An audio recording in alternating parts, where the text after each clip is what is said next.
President Trump is disruptive by design. But this is an administration that is more about changing government than it is about preserving positions.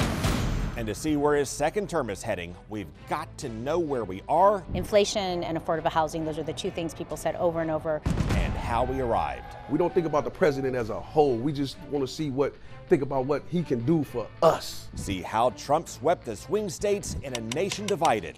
There's a reset that's needed. With revelations and lessons for elections to come. I'm Craig Patrick, and we're connecting the dots in this edition of Money, Power, and Politics.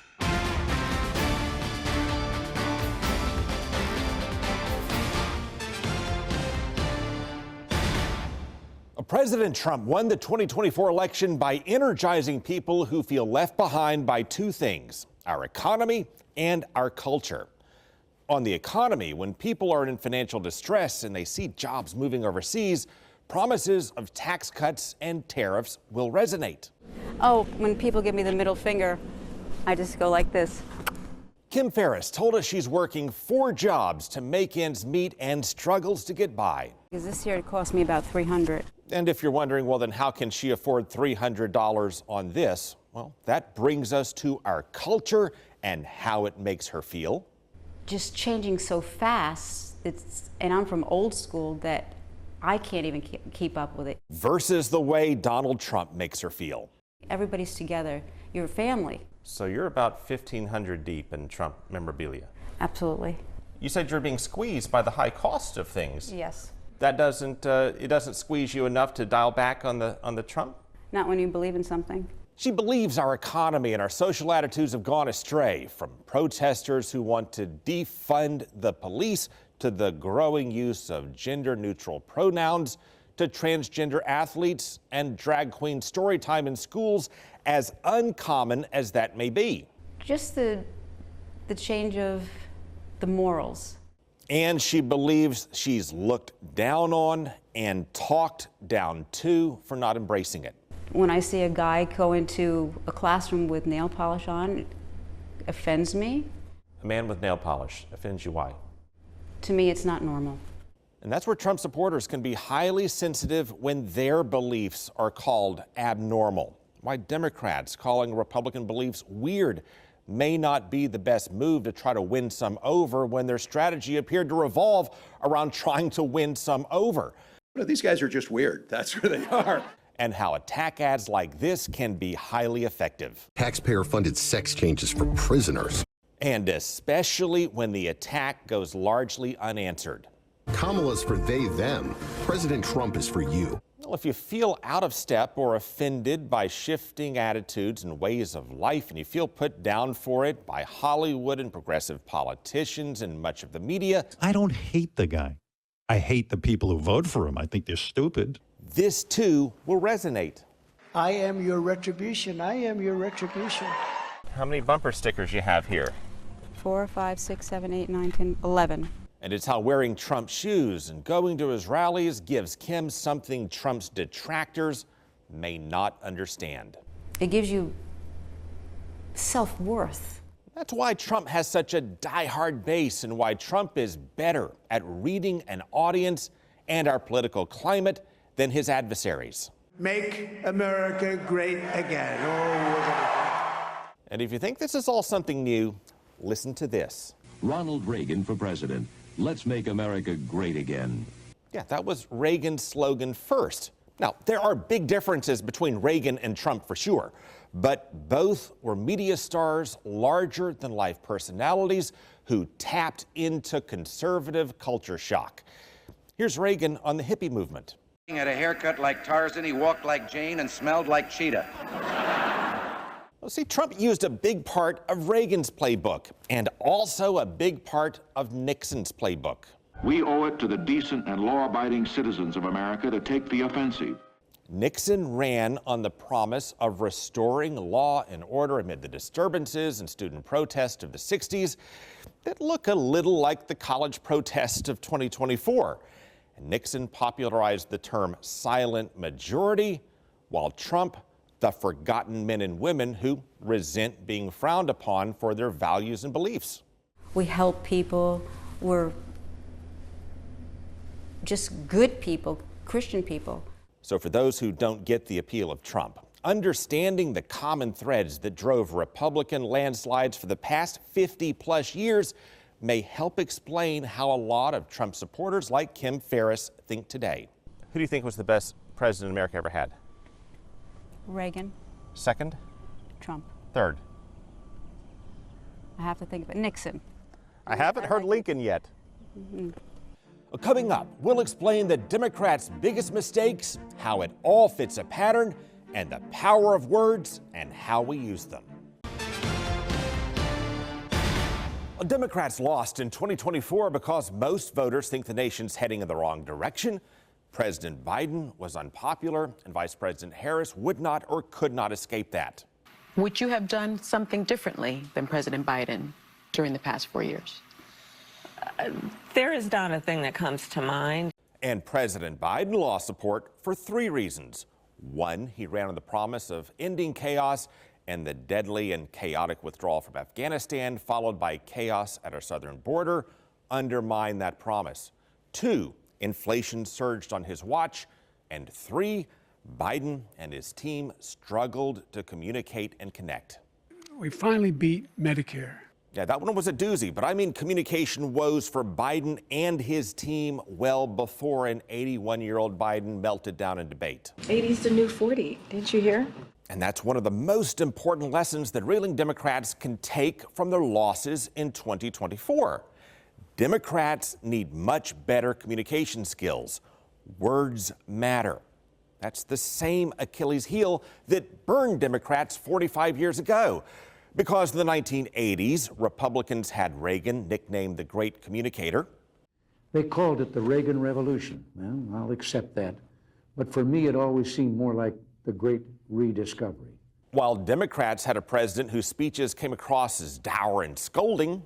Too many of us now tend to worship self-indulgence and consumption.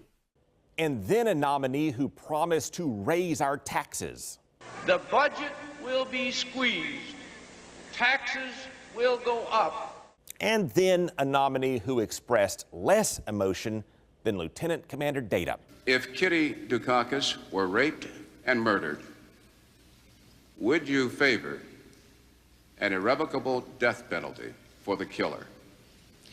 No, I don't, Bernard, and I think you know that I've opposed the death penalty during all of my life. But Democrats today can take a very timely lesson from what happened next. Because after Michael Dukakis flamed out in '88, a new wave of Democrats came along and dug the party out of the ashes by doing 2 things. 1, embracing moderates, and 2, teaching fellow Democrats how to improve their messaging. They were led by Al Fromm and future President Bill Clinton. They led clinics and workshops that taught Democrats to explain and sell their ideas by framing them on their core values like faith, family, work, mutual responsibility, and equal opportunity for all, and special privilege for none. Their values form the roots, the proposals form the trunk, and the action points and sound bites that sell it all fill out the branches. That's how Clinton revived the Democratic Party and later became known as the explainer-in-chief. We're all in this together is a far better philosophy than you're on your own. And it's how Clinton helped revive President Obama, who was himself an eloquent and charismatic speaker, but needed a lift to beat Mitt Romney. If there's one thing we've learned in this election season, by the way, it is that a few words from Bill Clinton can do a man a lot of good. But in 2020, the torch passed to Biden. And he figured out how to reduce drug costs for seniors and improve our roads and bridges and expand renewable energy and high-tech manufacturing and counter Russian aggression. But he could never figure out how to explain and sell that to the American people. We're growing the economy from the middle out, the bottom up, not the top down. Yeah, but see, from the outside looking in, when you go out from the middle instead of down from the top or up from the bottom with the left, and well, it gets hard to explain what you're even talking about. Bidenomics is about building an economy from the middle out and the bottom up, not the top down. And then he just simply branded the economy as Bidenomics. Folks, that's Bidenomics. attaching his name to the state of the American economy during a painful surge of inflation. It makes good sense, Bidenomics, right? It kind of flows off the tongue really well. And then he branded his agenda, Build Back Better. President Biden's Build Back Better plan. Which may sound more like recovering from hurricanes, which it was not, than free community college and lower drug prices and universal pre-K and making daycare and elder care more affordable and paid family leave. All things that were popular with voters, but just got lost in garbled branding. And then instead of focusing on what it would change, it's a $50 billion investment in our economic competitiveness. he kept trying to sell it in terms of how much money he'd spend on it. Hundreds of billions of new investments are on the way. When we're already reeling in debt, making it far too easy for his adversaries to tie it all back to runaway spending and inflation with his name on it. Bidenomics is a blue-collar blueprint for America. Oh, coming up, Bill Clinton helped Democrats recover in the 1990s, but they paid a price for it later. See how North American free trade cratered small towns in rural America and how it now gives Republicans a striking advantage. In the 1990s, when President Clinton won, rural America was evenly divided between Republicans and Democrats. But now Republicans dominate rural areas with numbers that would have once seemed impossible. The rural areas, those areas are voting pretty heavily for Trump. And to understand why, we need to see what's changed in small town America. For example, let's take the town of Hastings, Florida, back in its heyday. Tourists pack the downtown shops while the town's farmers work the fields. It was a typical Americana of the 50s and 60s. They loaded their rail cars in grocery stores with giant cabbage and heaping sacks of potatoes. It turned Hastings into the potato capital of the South, among other things. We had gambling operations here, all kind of gambling operations, and moonshine. Lots of moonshine sold here. His neighbors may not have wanted him to tell that part, or the part about the truck stop that wasn't really a truck stop. And the waitresses had on evening gowns and these real dangly earrings and, big bouffant hairdos back in the day, rouge on their chin, and smelling of lots of perfume. And I'm 10 years old, so I'm thinking, this is the prettiest waitresses I've ever seen in a truck stop. We'll stop him there because that truck stop is long gone, and so is the whole town of Hastings. This whole issue turned out to be a defining moment for our nation. In 1993, President Clinton signed the North American Free Trade Agreement. And then NAFTA flooded our supermarkets with cheap tomatoes from Mexico. And then huge tomato farms in other parts of Florida switched to potatoes and then squeezed out the family farms in Hastings. In the early 1970s, you had hundreds of farmers here. And now we have, tens of farmers here. And Hastings' dwindling residents eventually voted to dissolve the whole town. And small towns, much like it, also withered all across the nation. And a lot of the residents at least partly blame free trade. And that's where Trump's promise to raise tariffs may alarm economists who say it would fuel inflation, but it also sells through rural counties that were built on manufacturing or farming. Look at this. Fox voter analysis shows voters who favor increasing tariffs broke for Trump 71 to 27%. And those numbers correlate to the margins we see in counties that rely on farming in Florida and in Iowa and beyond. 71 to 27%. Tariffs on foreign countries go up. Taxes on American workers and families come down. And Democrats no longer even have a ground game or even draft local candidates in a lot of these counties where 1 in 5 American voters live. Well, these are the areas where Republicans have well-run campaign machines and have effectively branded and stereotyped Democrats as woke or judgmental or out of touch. And again, Democrats don't have many strong local candidates in these places to break those stereotypes. And it's often local candidates who drive election turnout, especially in smaller counties, and the statewide nominees and the presidential candidates can ride their coattails. The national and state Democratic Party brand is in a dumpster right now. Kamala Harris thought she could stem her losses by stumping in small towns and picking a running mate who grew up in one. We will have rural America's back just like they've had our back. But with such a compressed schedule, Harris had little time to connect. In fact, she released her plan for rural America October 15th, 3 weeks before the election, when many had already voted, and then spent a fortune on big city concerts on the day before the election, when most had already voted. While Trump discovered how to win over young men who don't always vote. Coming up, the growing cloud of certain podcasters as algorithms and social media influencers change everything. Well, President Trump breaks conventional wisdom in politics because it no longer applies. Our culture has changed. As USF Professor Emerita Dr. Susan McManus put it, we've gone from watching reality TV to mimicking reality TV to becoming reality TV. Reality shows, regardless of what it is, whether it's wrestling or, you know, some sort of talk show or dating program or whatever else, the one that can be the most vicious with their opponent is the one that gets people excited. We have come to that.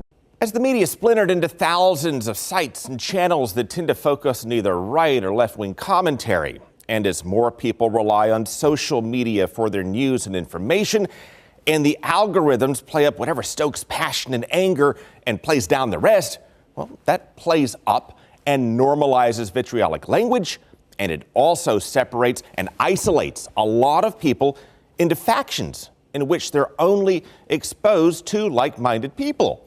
And the algorithms keep pushing stuff that just reinforces their pre-existing beliefs. And as research from Yale Law professor Dan Kahn shows, people are wired naturally to disregard evidence and facts that can contradict the political positions of their social group.